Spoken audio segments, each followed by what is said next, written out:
Collective impact is a model that describes the commitment of a group of cross-sector actors to a common agenda for solving a complex social problem.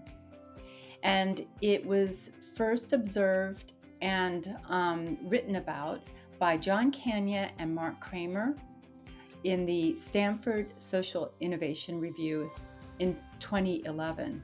And since then, it has been used and tried, sometimes discarded, because it really is a model that takes some time to see the full impact, but there are wins along the way.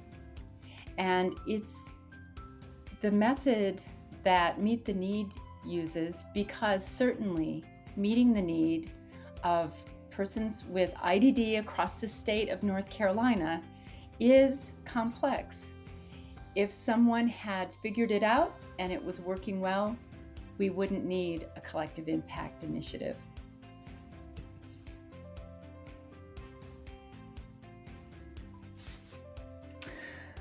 Collective impact is intended for complicated and complex problems, like meeting the need of people with disabilities, intellectual and developmental disabilities across the state. And one of the benefits of collective impact over simply agency or organization-specific action is it gets everyone in the room. It gets the self-advocate, family, policymakers, providers, all interested parties in the room with all their disparate voices and concerns. And so in that way, it's one of the most effective models for knocking down silos. And so the other part that makes collective impact particularly beneficial is that it establishes a learning community.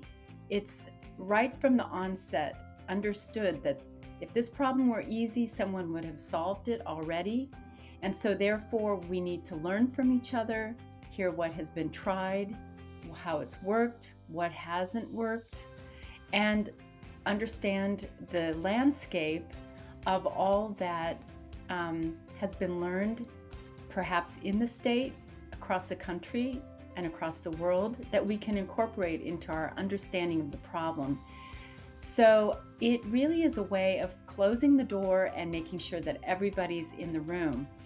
And then the establishment of 5 core elements, which are these shared vision or common agenda, a backbone agency or organization, mutually reinforcing activities, continuous communication, and shared measurement. These elements combine together, and given patience and time and lots of discussion, can really make a dent in a problem that has been unsolvable up to this point. It's been proven in many projects across the world, and already there is progress in Meet the Need.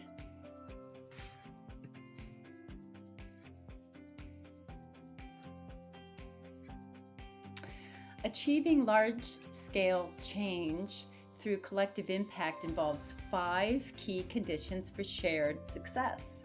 The first is a common agenda, sometimes called a shared aspiration or shared vision. All participants have this shared vision for change, including a common understanding of the problem and a joint approach to solving it through agreed-upon actions. Sounds easy, hard to do. But when you get it, it's an incredible compass. There's shared measurement, that's the second one. That's collecting data and measuring results consistently across all participants, ensuring efforts are aligned and participants hold each other accountable, and that you can actually track progress quantitatively as well as qualitatively. The third is mutually reinforcing activities. That's that participant activities must be different while still being coordinated through a mutually reinforcing plan of action and guided by the common agenda. So in the case of Meet the Need, there's a group looking at outreach and education and a group looking at legislation and policy. Those are different processes and they work together because they're coordinated. Continuous communication. That doesn't mean 24/7 like our phones seem to provide us, but consistent and open communication needed across many players to build trust, assure mutual objectives, and appreciate common motivation. And certainly in human relationships, there is always opportunity for growth and improvement, and times that things have to be clarified, and that's been the case for Meet the Need as well. So continuous communication, coming back to the table again and again. Finally, the backbone support. Creating and managing collective impact requires a separate organization.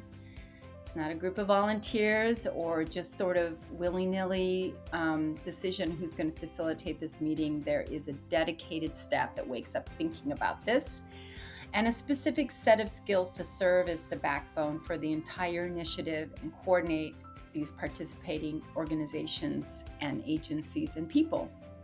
And the land group has been chosen as the backbone and coordinates that for Meet the Need.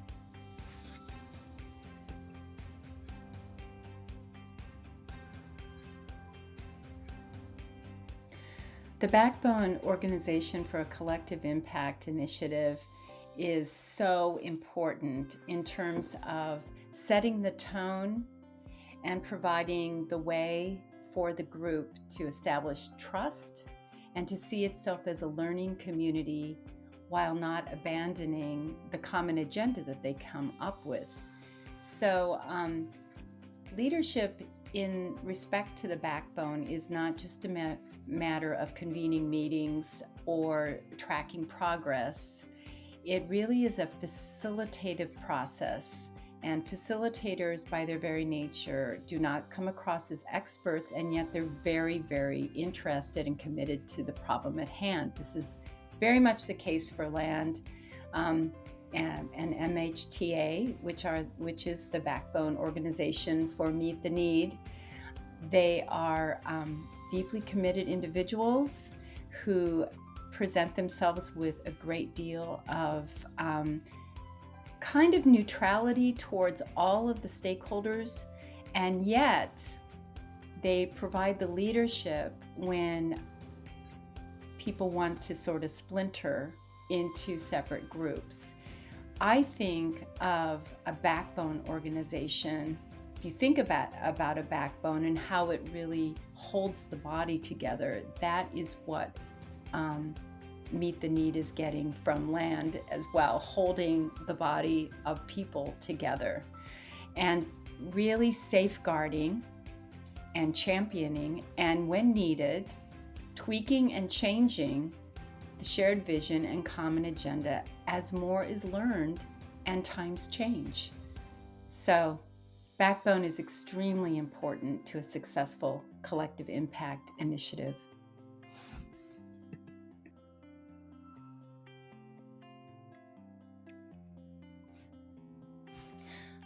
How long does collective impact take? Well, it's hard to wait for significant improvement when you've been waiting, and we are in a situation where people with IDD and their families have been waiting for the needs to be met. And so it's hard to be patient, and yet collective impact has been proven to be very effective. But it's a matter of bringing people together and taking the time up front to listen and learn, stay open, and also come to an agreement about the problem itself, which is no easy matter. And finally, creating a common agenda with agreed upon actions to take that will be coordinated and will move you towards the target. Even as you're moving towards the target, you will see opportunities to pick up wins and successes. There's no need to worry about the estimated 7 to 10 years that it takes for true systems change. because progress can happen right away. What progress it is just to bring everybody together in the same room around the same table, like the Knights of the Round Table. We've often used that metaphor in Meet the Need. And so I just want to quote Judy Heumann, whose quote is at the bottom of Beth Fields, the facilitator for Meet the Needs email signature line. Change never happens at the pace we think it should. It happens over years of people joining together, strategizing, sharing, and pulling all the levers they possibly can. Gradually, sometimes excruciatingly slowly, things start to happen, and then suddenly, seemingly out of the blue, something will tip. So Judy was the American with Disability Rights advocate and activist who recently passed. She was considered the mother of the disability rights movement. And I think those are just really appropriate words that fit collective impact so well.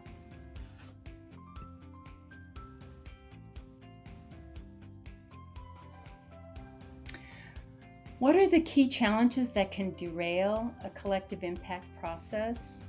Well, as you can imagine, when you've gathered the Knights at the Round Table and they've agreed to a shared vision or a common agenda, it's very important that people stick with it and that they don't lose patience and that they keep trust amongst each other. Because in the absence of that, everything can kind of fall apart and everyone goes their own way and you've lost the power of the unity.